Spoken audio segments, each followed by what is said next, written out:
esteja com vocês, meus irmãos e minhas irmãs. Bom dia. Abram comigo a palavra de Deus em Romanos 3,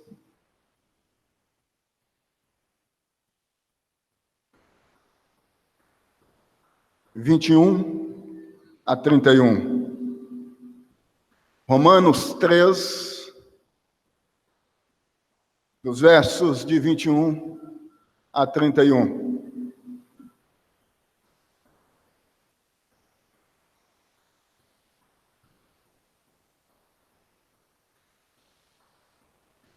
Nós vamos ler juntos esta porção da palavra de Deus. Assim sendo, eu os convido desde já, as convido também desde já, a se colocarem de pé para que possamos fazer a leitura desse texto. Eu vou ler o primeiro verso, os irmãos e as irmãs, o segundo verso, e assim sucessivamente, a partir do verso 21.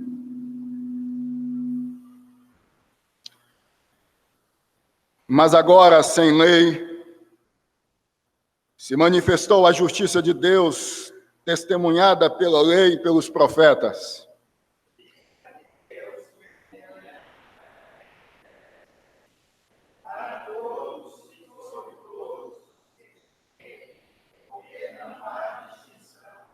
Pois todos pecaram e carecem da glória de Deus.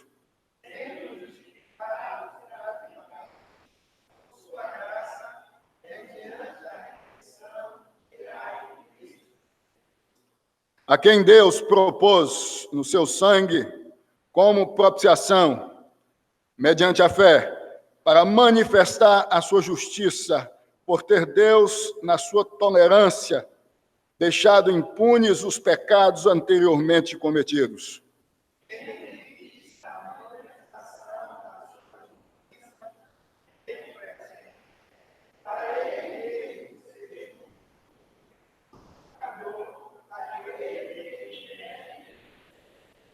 Onde, pois, a jactância foi de todo excluída, por que lei? Das obras? Não, pelo contrário, pela lei da fé.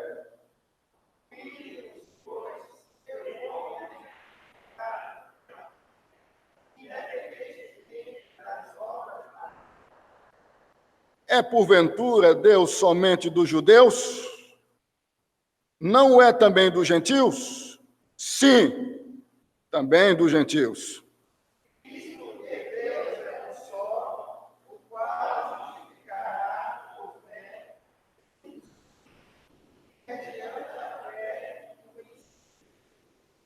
Anulamos, pois, a lei pela fé? Não, de maneira nenhuma. Antes, confirmamos a lei. Deus, como é bom podermos,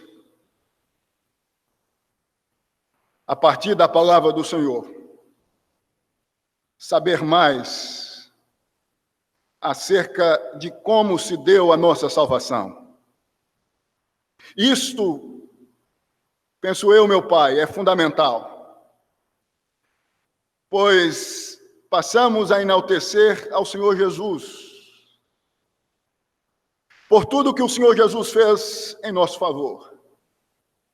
Assim sendo, meu Pai, que Tu possas fazer com que cada um de nós venhamos a entender a importância de termos o conhecimento de que a salvação, a justificação, se dá somente por meio da pessoa bendita de Jesus. E assim, portanto, por conseguinte, enaltecermos, bendizermos, exaltarmos ao Senhor por tudo que o Senhor fez e faz por meio de Jesus em nós. Ó Deus, que possamos viver agradecendo ao Senhor por Cristo Jesus ter em nosso favor se doado. Que bênção! Que grandeza indizível! Que nós possamos, meu Deus, em o nome de Jesus, agradecermos ao Senhor por tão grande benefício, por tão grande salvação. Ensina-nos hoje acerca disto, em o nome de Jesus. Amém e amém. Podeis sentar-vos, irmãos. O texto em questão, isto é, Romanos 3, dos versos de 21 a 31, trata da justificação por meio da fé.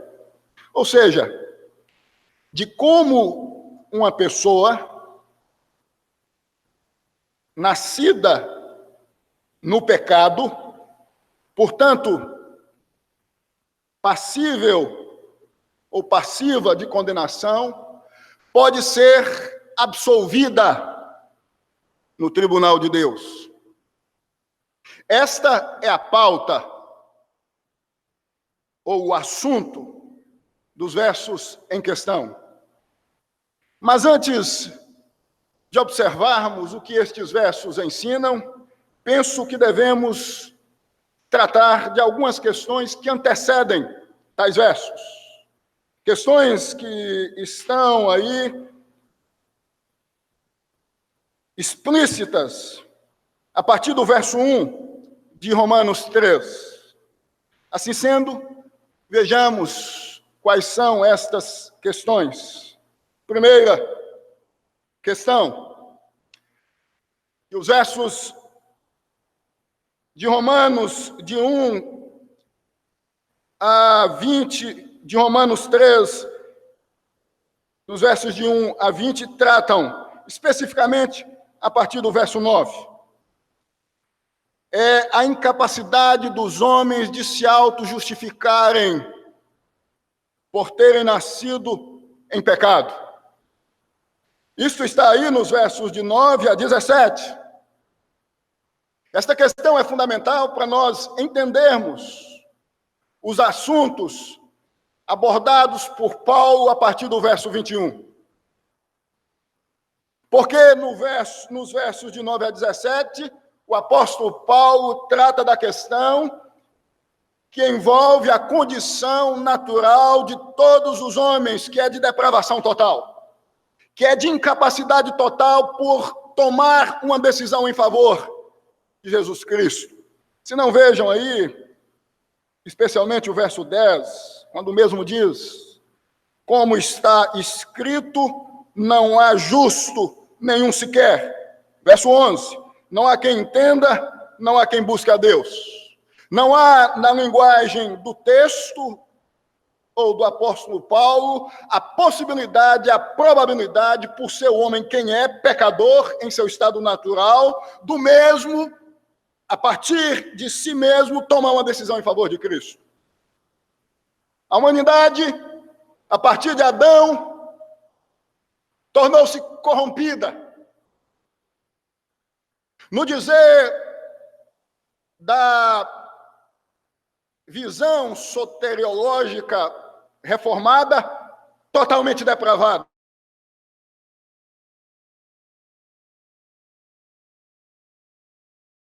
Momento deturpado, portanto, incapaz de tomar uma decisão por Cristo. E aqui é importante nós refutarmos o que Tomás de Aquino, o príncipe intelectual da Idade Média, veio ensinar, quando mesmo disse que o homem não foi afetado, referindo-se ao pecado de Adão, na cabeça, Ou seja, que o intelecto humano não foi afetado pelo pecado de Adão. Então, sustentava Aquino, o príncipe, como disse, intelectual da Idade Média, do escolasticismo, que este pode, a partir do seu entendimento, em observando as obras criadas por Deus, tomar uma decisão em favor de Deus. Diz o texto de Romanos 3, especificamente versos 10 e 11, que não. E aí nós entendemos como sustentam os calvinistas que todas as faculdades humanas, a partir da queda, foram afetadas pelo pecado, corrompidas. A segunda questão que devemos observar, antes de tratarmos do que os versos de 21 a 31 de Romanos ensinam, é que a promessa de justificar, lembrando-nos que a pauta aqui do capítulo 3 é a justificação por meio da fé. Volto a repetir, é como um pecador, nascido a partir de Adão, debaixo de pecado, portanto, pode ser absolvido no tribunal de Deus. Segunda questão, com relação a isto, é que a promessa de justificar o homem pecador veio por meio dos judeus. Vejam o que diz aí o verso 2 do capítulo 3. Muitas sob todos os aspectos, principalmente porque os judeus foram confiados os oráculos de Deus. A discussão aqui é a seguinte: vocês, judeus, não podem ser justificados por meio da observância de vocês à lei de Moisés. A lei não justifica. Mas é importante nós considerarmos que, de fato e de verdade, os oráculos de Deus, a promessa, especialmente de resgatar o homem do cativeiro do pecado, primeiramente, principalmente, foi dada por Deus aos judeus.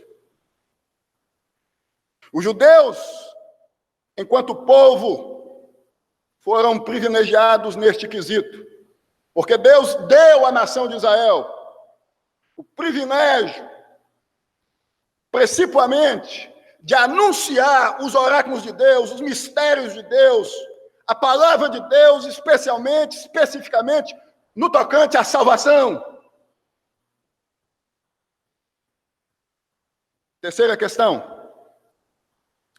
Nós devemos considerar, antes de abordarmos os versos de 21 a 31 de Romanos 3, é que a descrença de alguns judeus não invalidou as profecias sobre o Messias, Jesus, dada aos judeus.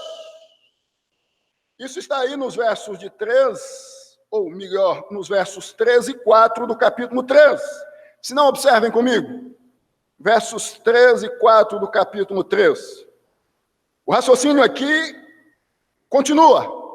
Nós acabamos de observar que no versículo 2, o apóstolo Paulo evoca o privilégio que os judeus tiveram de anunciar os oráculos de Deus, a palavra de Deus, a salvação.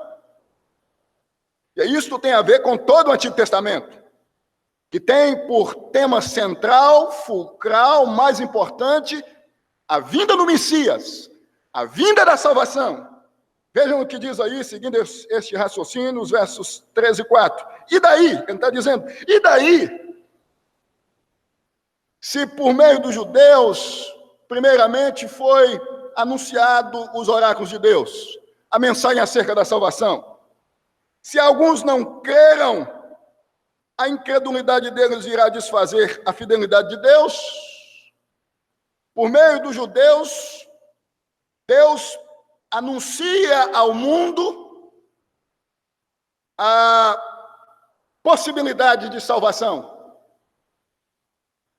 Por meio da pessoa bendita do Messias, contexto veterotestamentário, isto é, do Antigo Testamento. Mas diz Paulo, entre os judeus, alguns não deram crédito à palavra de Deus. Isto não significa que as promessas de Deus com relação à salvação, com relação ao Messias, tornaram-se inúteis, inválidas, dignas de descrédito, de maneira nenhuma. Os judeus não podem, por terem sido os primeiros a anunciarem a mensagem da salvação, a palavra de Deus, serem a balança ou o medidor do que vem de Deus e do que não vem de Deus. Vocês sabem que muitos judeus, à época do nascimento de Jesus e a posteriori, não creram que Jesus de fato fosse o Messias. Trazendo para um entendimento mais objetivo, não assinaram embaixo acerca de Jesus como Messias, dizendo, de fato, este é o Messias anunciado pelos profetas do Antigo Testamento. Mas isso não significa que Jesus não é o Messias. Paulo está dizendo, o fato de alguns entre vocês não terem dado crédito à palavra de Deus, não terem crido na palavra de Deus, não significa que as promessas de Deus tornaram-se inválidas. De maneira nenhuma. Quarta questão é que a justiça e a santidade de Deus são manifestadas na condenação do pecado do pecador. É o que dizem aí os versos de 5 a 8. A justiça de Deus e a santidade de Deus, ambas são manifestadas quando Deus pune o pecador, quando Deus pune o pecado. Em outras palavras, o apóstolo Paulo está dizendo, Deus não tem prazer, satisfação no pecado. Deus pune o pecado, Deus é justo. Quem está no tribunal de Deus, sentenciado à condenação, está sentenciado à condenação porque tem culpa, porque é culpado, porque pecou, porque peca, porque é digno ou digna de condenação. E isso evidencia que Deus é um Deus justo e santo. Justo porque pune quem tem que ser punido. E santo porque não tem prazer com relação ao pecado. É interessante nós considerarmos também o que diz aí o verso 8, quando o verso 8 diz assim, e por que não dizemos, como alguns caluniosamente afirmam que o fazemos, pratiquemos males para que venham bens, a condenação destes é justa. Aqui nós devemos considerar que, provavelmente, alguns estavam entendendo que o apóstolo Paulo estava ensinando que, então, deveria se pecar para que a justiça de Deus se manifestasse. Uma hermenêutica equivocada acerca do que o apóstolo Paulo estava ensinando. O apóstolo Paulo está dizendo, não é isto. De maneira nenhuma. Deus não tem prazer no pecado. Quem vive pecando contra Deus há de ser punido por Deus. Deus é santo.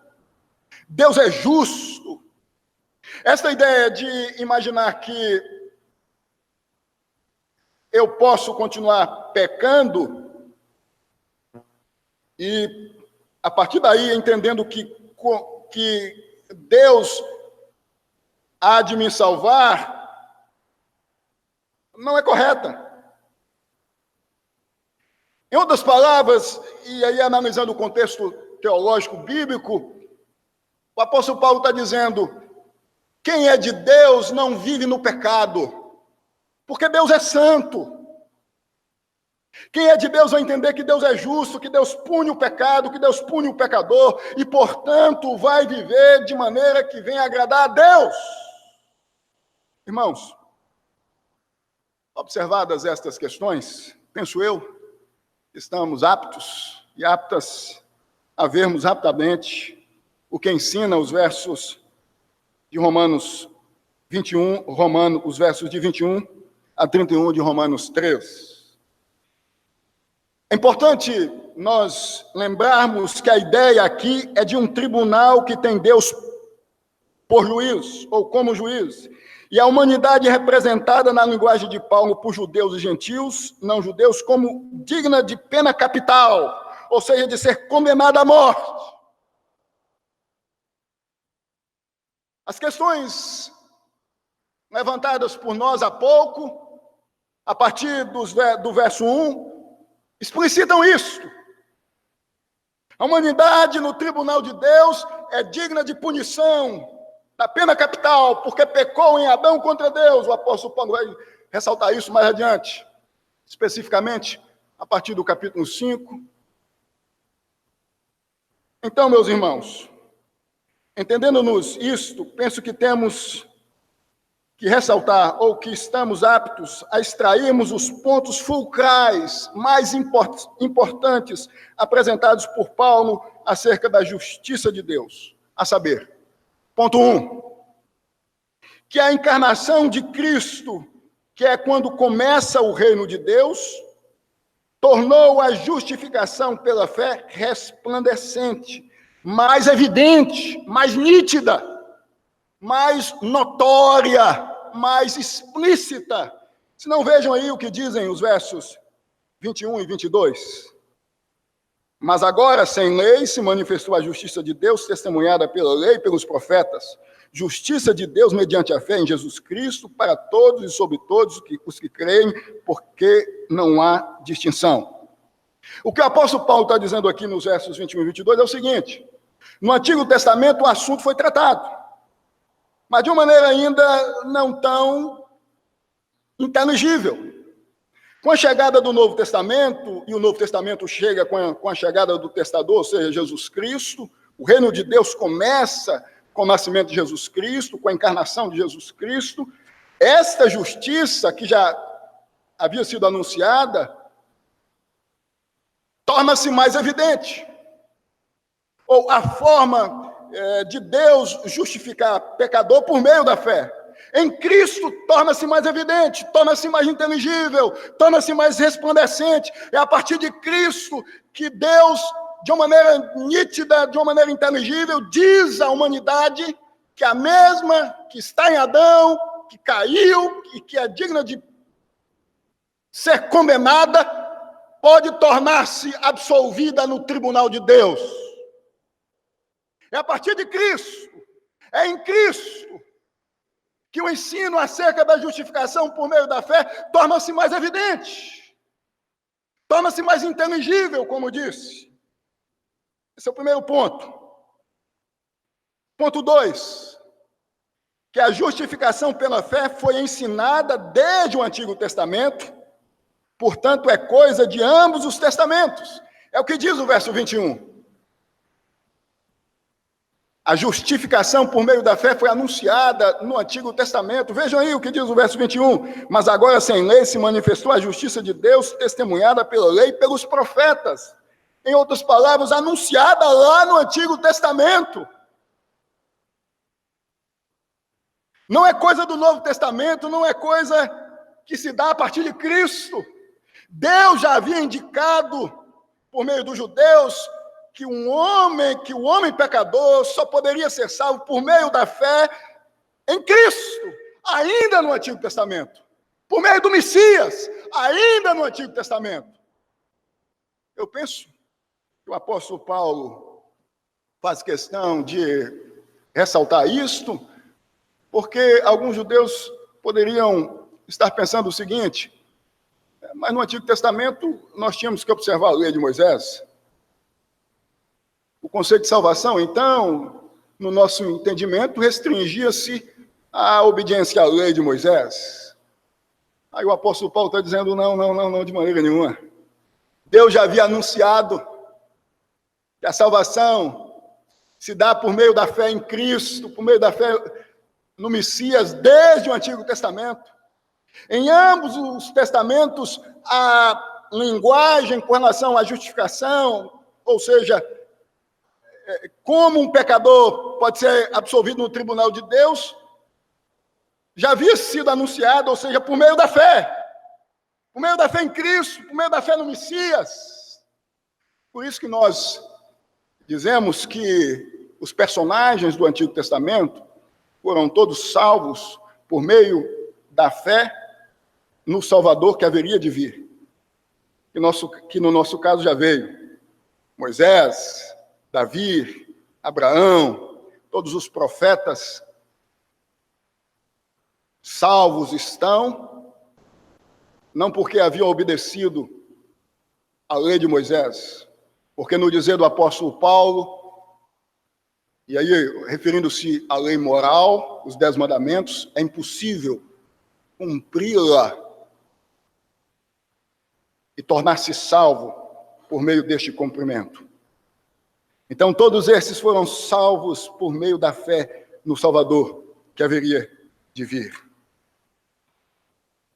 A sentença aí, testemunhada pela lei e pelos profetas, do verso 21, corrobora que no Antigo Testamento Deus já havia anunciado o meio da salvação. Como uma pessoa haveria de ser salva? Por meio da fé em Cristo, por meio da fé do Salvador que haveria de vir, por meio da fé no descendente da mulher, por meio da fé no bendito Salvador Jesus Cristo. Ponto 3. Que o evangelho que apresenta com mais nitidez a justificação pela fé não é anárquico, rebelde. E aqui nós temos que considerar isto porque talvez alguns podiam estar imaginando, mas o evangelho está dizendo que é por meio da fé em Cristo que alguém pode tornar-se salvo ou salva, então não há necessidade de cumprirmos a lei. Aí o apóstolo Paulo faz questão de dizer, não, de maneira nenhuma. O evangelho não é anárquico, não é rebelde. O evangelho não tem o propósito, o objetivo de se insurgir contra a lei e andar na contramão da lei, de maneira nenhuma. Se não vejam aí o que diz o verso 31. Anulamos, pois, a lei pela fé? Não, de maneira nenhuma. Antes, confirmamos a lei. O evangelho não anula a lei. O evangelho não nega a lei. O evangelho confirma a lei. O apóstolo Paulo está dizendo o seguinte: a salvação se dá por meio da fé em Cristo. E os que estão em Cristo passam a amar a lei de Deus, as normas de Deus, as regras de Deus. O evangelho só apresenta o meio da salvação. E com isso o evangelho assegura que os que em Cristo estão, os que são do evangelho, vão viver focados, fundamentados na lei de Deus, tentando observá-la, tentando cumpri-la, vão amar a lei de Deus, vão viver de acordo com a lei de Deus, não de acordo com a lei do mundo, vão, em nome de Jesus, clamar a Deus para que Deus conceda o privilégio de viverem de acordo com a sua santa e bondosa lei, suas regras, suas normas. O evangelho que apresenta com mais nitidez, portanto, a justificação pela fé, não é anárquico. A expressão aí do verso 31, anulamos, pois, a lei pela fé, tem a ver com o que o apóstolo Paulo disse lá no verso 21, quando ele diz assim, mas agora sem lei se manifestou a justiça de Deus. Ou seja, o apóstolo Paulo, então, aqui no verso 31, explica o seguinte, não é porque o evangelho chegou, não é porque Cristo chegou, que nós temos, a partir disto, o direito de dizermos que não temos a necessidade de vivermos mais de acordo com a lei de Deus. Cristo observou a lei de Deus, Cristo cumpriu a lei de Deus, e em Cristo o pecador torna-se salvo. E a partir deste encontro de salvação, isto é, com Cristo, este pecador passa a ter condições de amar a lei de Deus e de tentar viver de acordo com a lei de Deus. Mas isso não significa que este é salvo por meio da lei, é por meio do evangelho, é por meio da graça, é por meio de Cristo. E a partir deste encontro com a graça, com Cristo, este passa a amar a lei de Deus e viver, como disse há pouco, de acordo com a santa e bendita lei do Senhor. Então, o discurso que diz que o calvinismo ensina que quem está salvo pode viver do jeito que bem entender, biblicamente, não está correto. Na verdade, o salvo vive fazendo de tudo para que a lei de Deus seja obedecida, seja cumprida em sua vida. Irmãos, vamos ao ponto 4, que é que a justiça pela fé que a justificação pela fé é indiscriminatória. Nós vimos que o Evangelho surge e dá uma explicação, dá uma nitidez à doutrina da justificação pela fé. Ou seja, o Evangelho não se insurge contra a lei de Deus. Não é anárquico. Agora nós vamos ver que a justificação pela fé, que é apresentada de uma maneira mais nítida, mais inteligível, a partir do Evangelho, indiscriminatória. Isso está aí nos versos 21 e 23, do capítulo 3. Observem comigo, verso 21 a 23. Mas agora, sem lei, se manifestou a justiça de Deus, testemunhada pela lei e pelos profetas. Justiça de Deus mediante a fé em Jesus Cristo para todos e sobre todos. É indiscriminatória. Não se restringe a etnias, a raças, a guetos religiosos. Para todos e sobre todos os que creem, porque não há distinção, pois todos pecaram e carecem da glória de Deus. Vocês, judeus, que imaginam que Deus é só de vocês, estão apresentando um Deus discriminatório.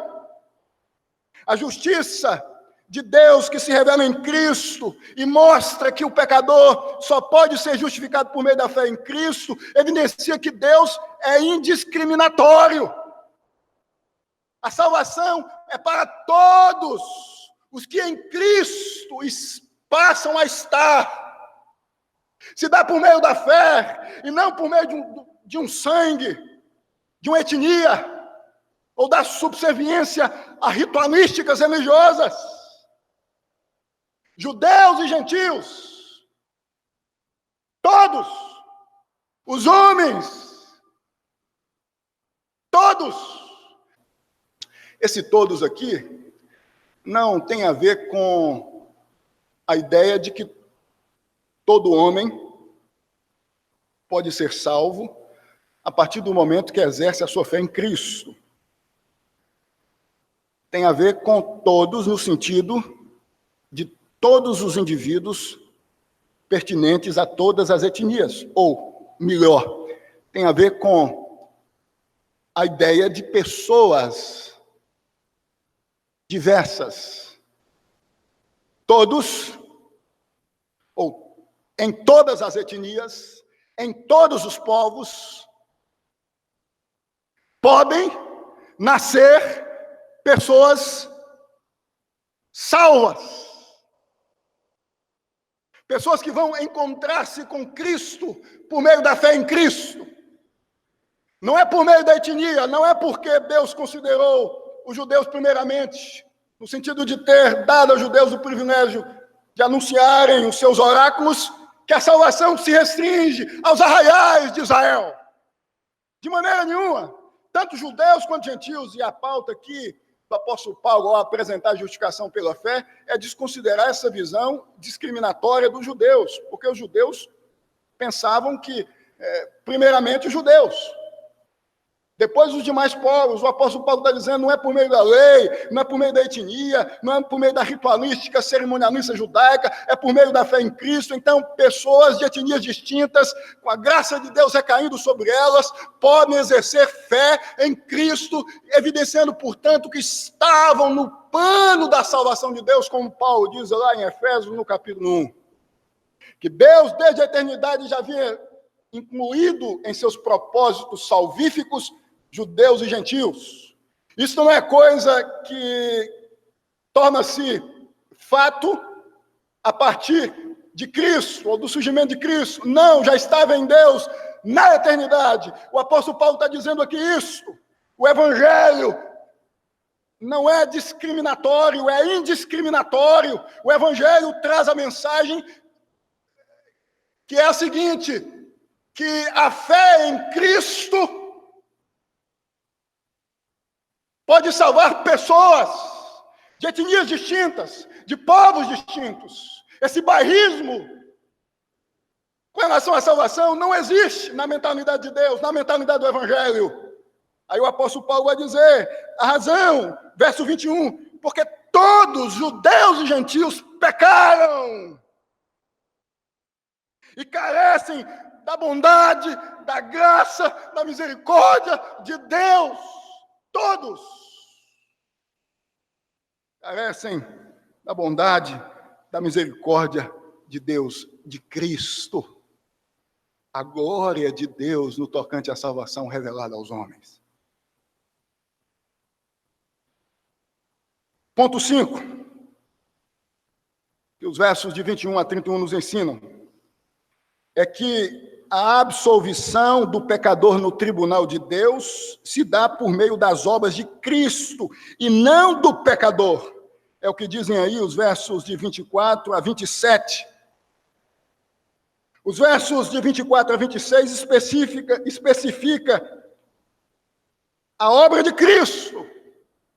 Paulo está dizendo aí, nos versos de 24 a 27, especificamente o seguinte: judeus, assim como os gentios, só podem ser salvos por meio do que Cristo fez, por meio das obras de Cristo, por meio do que Cristo fez, por meio da pessoa de Cristo, e não por meio da observância à lei mosaica, ao cerimonialismo judaico. Isso não significa que eles não deviam observar a lei.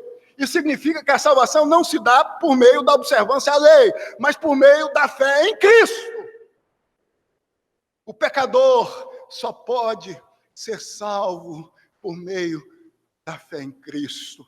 Não há possibilidade de uma pessoa ser justificada no tribunal de Deus se ela não estiver em Cristo. O kardecismo sustenta que uma pessoa pode ser salva por meio das suas boas ações, da filantropia. Todas as seitas religiosas orientais, do hinduísmo ao kardecismo, que é ocidental, e aquelas orientais como o islamismo, que ensina que é por meio do esforço, que é por meio da subserviência ao Alcorão, que uma pessoa pode ser salva. Estão na contramão do que o Evangelho ensina. É por meio da fé em Cristo. É por meio da certeza, porque fé aqui tem a ver com convicção, com certeza, obviamente, concedida por Deus, como dizia Martinho Lutero, o reformador do século XVI, a fé é alienígena, a fé salvífica é alienígena, é extraterrestre, ela vem do céu, ela vem de fora, ela nos toma, destacando-nos que a justificação pela fé foi a razão pela qual Martinho Lutero se insurgiu contra a teologia romana, levando-o a fixar, em 31 de outubro de 1517, as suas 95 teses que tratavam justamente da justificação por meio da fé na capela, na porta da capela de Wittenberg. É por meio da fé em Cristo. Irmãos, às vezes eu penso que nós imaginamos que é por meio do nosso esforço, é por meio da nossa dedicação. E por isso passamos a viver uma vida no Evangelho mais religiosa do que fincada no Evangelho. Ritualística, religiosa. E toda religiosidade, penso eu, transmite a ideia de ausência de vida. Porque passa a ideia da sequidão, da retidão sem vida, sem entusiasmo. Nós temos que entender que é por meio da fé em Cristo. E sempre estarmos cônscios de que a salvação que nos alcançou porque Deus teve a misericórdia, teve a compaixão de nos resgatar e de nos conceder o privilégio de estarmos em Cristo, no Evangelho. Bendito Evangelho, santo Evangelho. Que Deus possa, meus irmãos, em nome de Jesus, fazer com que nós venhamos entender que é por meio da fé em Cristo, não é por meio dos nossos esforços, não é por meio da nossa dedicação. A nossa dedicação, o nosso esforço evidencia que estamos no Evangelho, que somos do Evangelho, que fomos encontrados pelo Evangelho. Segundo alguns biógrafos de Martinho Lutero, certa feita, isto por volta de alguns meses antes do mesmo ter afixado as suas 95 teses na porta da igreja de Wittenberg, encontrou-se com um senhor que estava embriagado, conhecido por Martinho Lutero. Um senhor que tinha uma vida voltada aos dogmas da igreja romana. E aí, preocupado com a situação que estavam envolvendo, Martinho Lutero indagou: mas por que você está assim, bêbado, no chão? E aí este, de imediato, tirou de um dos seus bolsos uma carta assinada pelo Papa Leão X e disse: a carta do Papa me diz que eu posso fazer o que eu bem entender a partir de hoje. O Papa concedeu a mim um perdão definitivo. A partir daí, segundo alguns biógrafos de Martinho Lutero começou a pensar em explicitar tudo o que já estava em seu coração desde 1512. Porque quando Martinho Lutero vai para Wittenberg, isso por volta de 1510, Martinho Lutero já impregnado por tudo que já havia estudado a partir dos Salmos. E o encontro mais importante, fulcral, biblicamente falando, que Martinho Lutero teve com relação à justificação pela fé, foi com Romanos 1, verso 17. Foi o ápice. Jorrou. E diante das manifestações, das exigências do catolicismo romano, que ensina até hoje que o homem é salvo por meio da sua subserviência à igreja, Martinho Lutero disse: não, é por meio da fé, da justificação, que se dá por meio da fé. Não há como uma pessoa ser absolvida no tribunal de Deus se ela não estiver em Cristo. Se a fé em Cristo não estiver permeando a vida dela. Que Deus te abençoe em nome de Jesus.